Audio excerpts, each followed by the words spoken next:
সব খবরই খবর নয় এই চ্যানেলে আজকে আরেকটি নতুন বিষয় নিয়ে আপনাদের সামনে উপস্থিত হয়েছি। ভিডিওটি ভালো লাগলে সাবস্ক্রাইব ও লাইক করবেন, আর ভুল হলে কমেন্টসে অবশ্যই জানাবেন। আজ বলবো 2024 সালের দুর্গাপুজোর নির্ঘণ্ট। এই বছর অর্থাৎ 2024 সালের দুর্গাপুজোর নির্ঘণ্ট শুনে মনটা খারাপ হবে, কারণ এবছর দুর্গাপুজো 3 দিনের।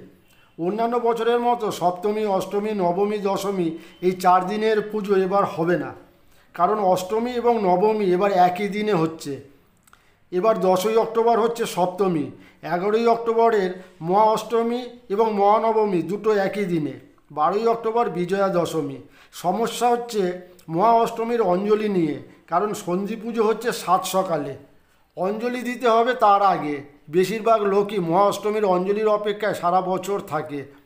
রামকৃষ্ণ মিশন থেকে আরম্ভ করে বড় সার্বজনীন পুজো, বনেদি পুজো, পাড়ার বিভিন্ন পুজোয় এই মহা অষ্টমীর অঞ্জলিটাই উল্লেখযোগ্য। গুপ্ত প্রেসের পঞ্জিকা মতে বলা হয়েছে দেবীর দর্পণ বিসর্জন 12ই অক্টোবর অর্থাৎ বিজয়া দশমীতে। সমস্যা হচ্ছে 11 অক্টোবরের ভোরে নির্ধারিত অষ্টমীর সন্ধি পুজো নিয়ে। ওই দিন কয়েক ঘন্টার মধ্যে সেই তিথি ফুরিয়ে যাবে। সন্ধি পুজো শেষ হলে শুরু হবে নবমী পুজো।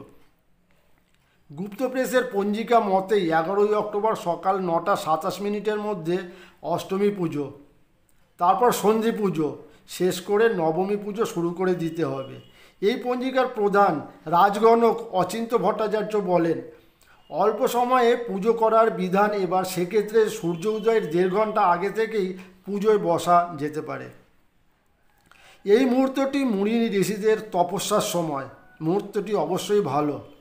অতি অল্প সময়ে অষ্টমী পুজো শেষ করে সন্ধি পুজো শুরু করে দিতে হবে, তারপর আবার নবমী পুজো। যারা অতি ভোরে অষ্টমী পুজোর অঞ্জলি দিতে পারবেন না, তারা বেলায় নবমী পুজোতে অঞ্জলি দিতে পারবেন। তাই পুরোহিত মশাইয়ের সাথে আগেভাগে আলোচনা সেরে নেবেন পুজোর নির্ঘণ্ট কেমন হবে। অষ্টমীর সন্ধি পুজো ও নবমী একই দিনে, তাই অষ্টমী ও নবমীর অঞ্জলির সময়টা জানিয়ে দিতে হবে যারা অঞ্জলি দেবে তাদের জন্যে, কারণ অন্যান্যবার অষ্টমীতে অঞ্জলি দেওয়ার জন্য উপোস করে থাকে। আবার অনেক জায়গায় ভোগ পরিবেশন হয়, তাই এই দিনে অনেকে প্রতিমা দর্শনে যেতে পারে না। যেহেতু এবার নবমীর দিনটাই নেই, অষ্টমীর দিনই নবমী, তাই 3 দিনের পুজো, অনেক হিসাব নিকাশ উল্টে পাল্টে যাবে। তাই আগে থাকতে পরিকল্পনা করে এবার পুজোর দিনগুলো ঠিক করতে হবে।